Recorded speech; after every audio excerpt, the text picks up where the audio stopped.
बजरंगी, क्यों पवन पुत्र बजरंगी। हनुमान कहाते हैं हम हनुमान के जन्म की तुमको कथा सुनाते हैं। हम हनुमान के जन्म की तुमको कथा सुनाते हैं। हजारों साल पुरानी है त्रेता युग की कहानी।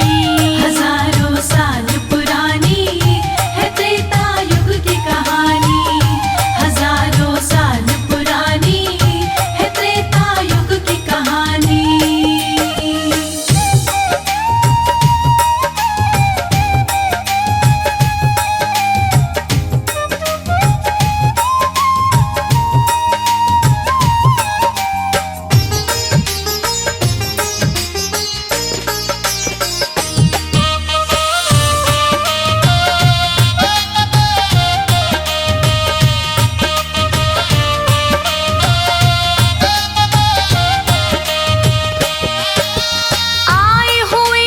ऋषि दुर्वासा स्वर्गलोक में एक दिन इंद्रराज के संग मिलकर करते थे चिंतन मंथन।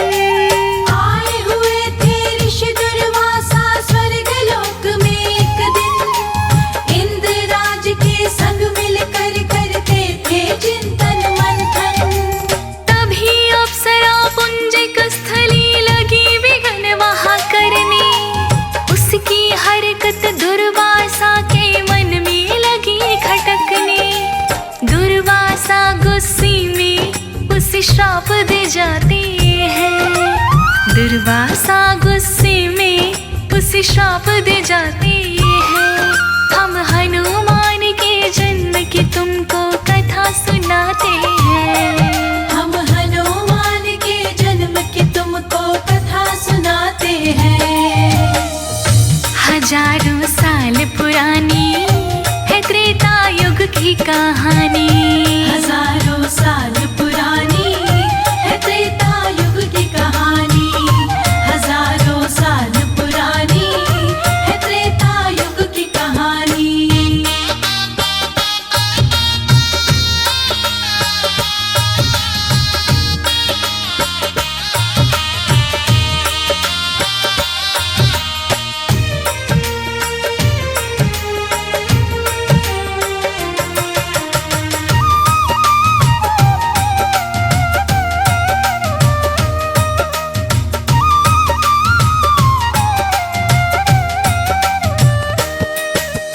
उछल कूद की बंदर सी तो बंदर नारी होगी। पराक्रमी बंदर के संग में तेरी शादी होगी। उछल कूद की बंदर सी तो बंदर नारी होगी। पराक्रमी बंदर के संग में तेरी शादी होगी। बोली अप्सरा हाथ जोड़ के क्षमा कीजिए ऋषिवर। अनजाने में हुई है गलती करी न सोच समझ कर। इतने पर दुर्वासा ना श्राप लौटाते हैं। इतने पर दुर्वासा ना श्राप लौटाते हैं। हम हनुमान के जन्म की तुमको कथा सुनाते हैं। हम हनुमान के जन्म की तुमको कथा सुनाते हैं। हजारों साल पुरानी है त्रेता युग की कहानी। हजारों साल पुरानी है त्रेता युग की कहानी। हजारों साल पुरानी है त्रेता युग की कहानी।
मतंग ऋषि के पास में गई अंजना।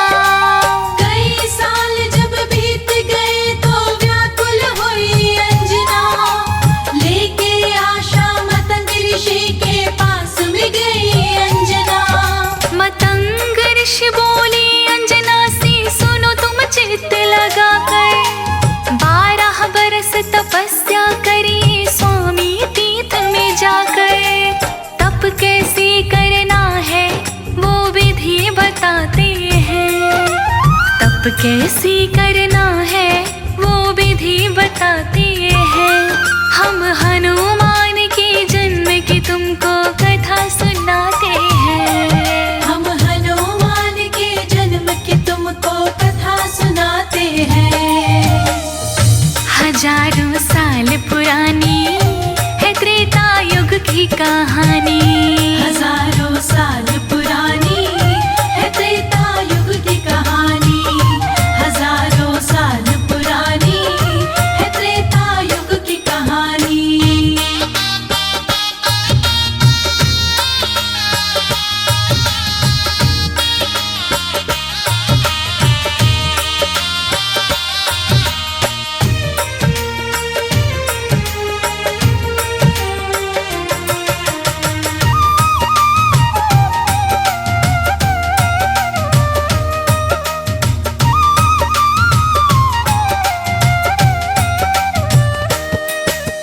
पति केसरी से लिया ज्ञान अंजना ने तप किया।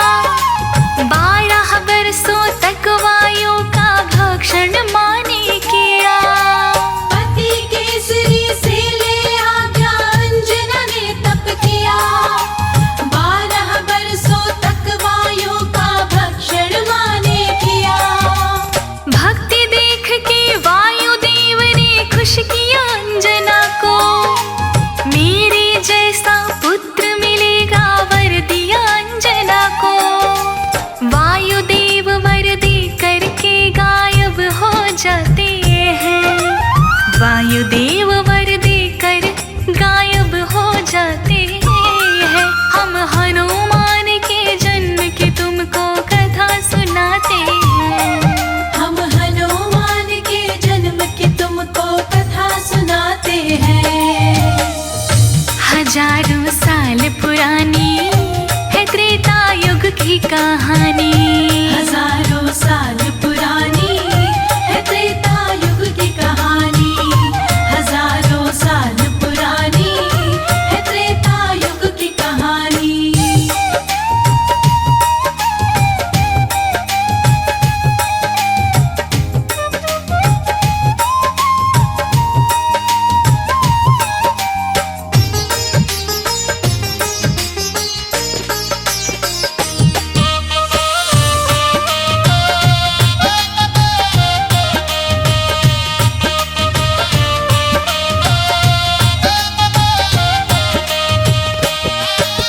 वेदों में एक और लेख है, सुनिए ध्यान लगाकर। करती अंजना शिव की पूजा स्वामी तीर्थ में जाकर।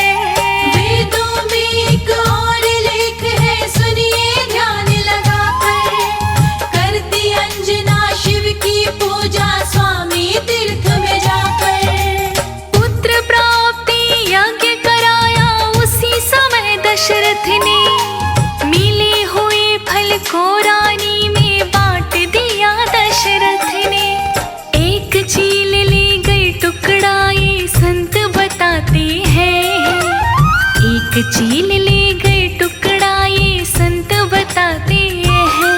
हम हनुमान के जन्म की तुमको कथा सुनाते हैं, हम हनुमान के जन्म की तुमको कथा सुनाते हैं। हजारों साल पुरानी है त्रेता युग की कहानी, हजारों साल पुरानी है त्रेता युग की कहानी, हजारों साल पुरानी है त्रेता युग की कहानी।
सुनाते हैं। हम हनुमान के जन्म की तुमको कथा सुनाते हैं। हजारों साल पुरानी है त्रेता युग की कहानी। हजारों साल पुरानी है त्रेता युग की कहानी। हजारों साल पुरानी है त्रेता युग की कहानी।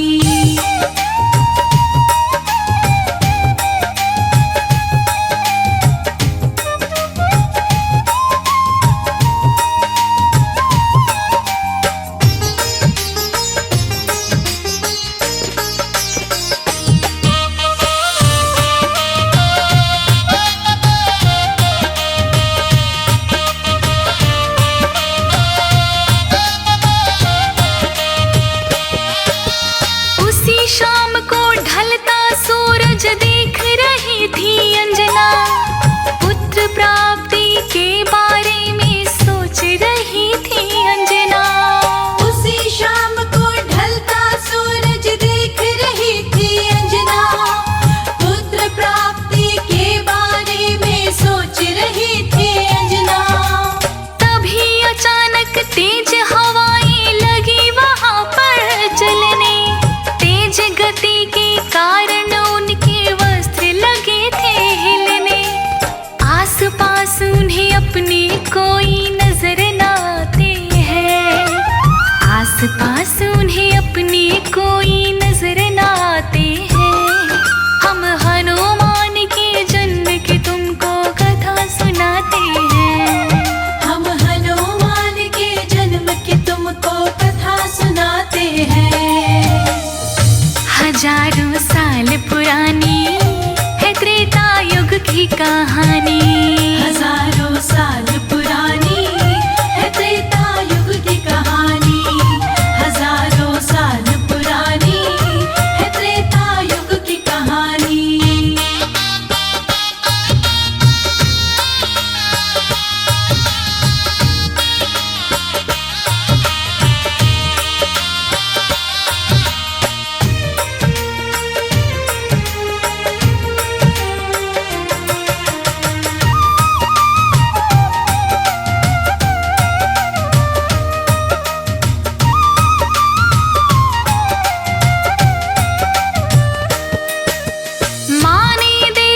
किसी पेड़ के पत्ते नहीं हिलते हैं, फिर क्यों मेरे तन के कपड़े बिना हवा उड़ते हैं। माँ ने देखा किसी पेड़ के पत्ते नहीं हिलते हैं, फिर क्यों मेरे तन के कपड़े बिना हवा उड़ते हैं। निश्चित ही कोई मायावी शक्ति है पास हमारे, जोरों से आवाज लगाई माँ ने क्रोध के मारे। तुम कौन हो जो छिप करके मुझे डराते हैं, तुम कौन हो जो छिप करके मुझे डराते हैं। हम हनुमान के जन्म की तुमको कथा सुनाते हैं। हम हनुमान के जन्म की तुमको कथा सुनाते हैं। हजारों साल पुरानी है त्रेता युग की कहानी। हजारों साल पुरानी है त्रेता युग की कहानी। हजारों साल पुरानी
जी अंजना घर आते हैं, फिर रुद्र रूप में शिव जी अंजना घर आते हैं। हम हनुमान के जन्म की तुमको कथा सुनाते हैं, हम हनुमान के जन्म की तुमको कथा सुनाते हैं। हजारों साल पुरानी है त्रेता युग की कहानी, हजारों साल पुरानी है त्रेता युग की कहानी, हजारों साल पुरानी है त्रेता युग की कहानी।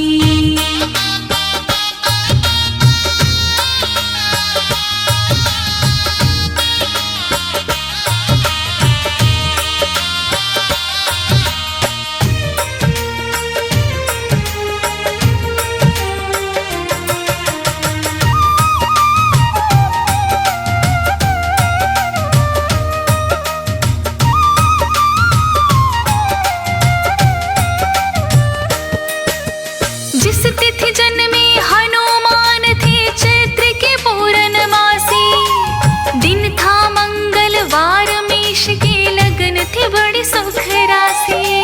जिस तिथि जन्मे हनुमान थी चैत्र की पूर्णमासी, दिन था मंगलवार मेष की लगन थी बड़ी सुख राशि। पिता केसरी अपने मन में फूले नहीं समाये, बांधव को बुलवा के मंगल चार कराए। पुत्र खुशी में केसरी खूब दान लुटाते हैं, पुत्र केसरी की खुशी में दान लुटाते हैं। हम हनुमान के जन्म की तुमको कथा सुनाते हैं, हम हनुमान के जन्म की तुमको कथा सुनाते हैं। हजारों साल पुरानी है त्रेता युग की कहानी, हजारों साल पुरानी है त्रेता युग की कहानी, हजारों साल पुरानी है त्रेता युग की कहानी।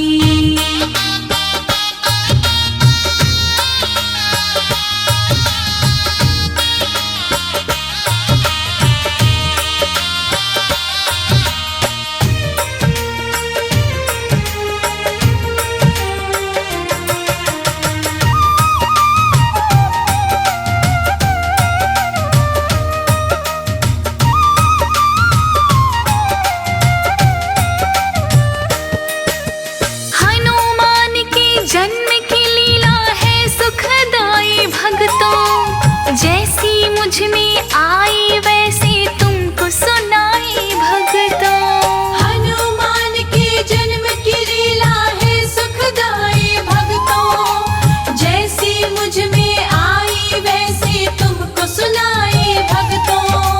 भूल चूक जो हुई कथा में माफ उसे कर देना, कहीं अनाड़ी हाथ जोड़ कर राम राम मेरे लेना।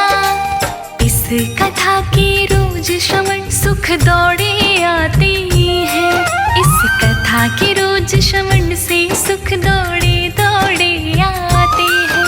हम हनुमान के जन्म की तुमको कथा सुनाते हैं, हम हनुमान के जन्म की तुमको कथा सुनाते हैं।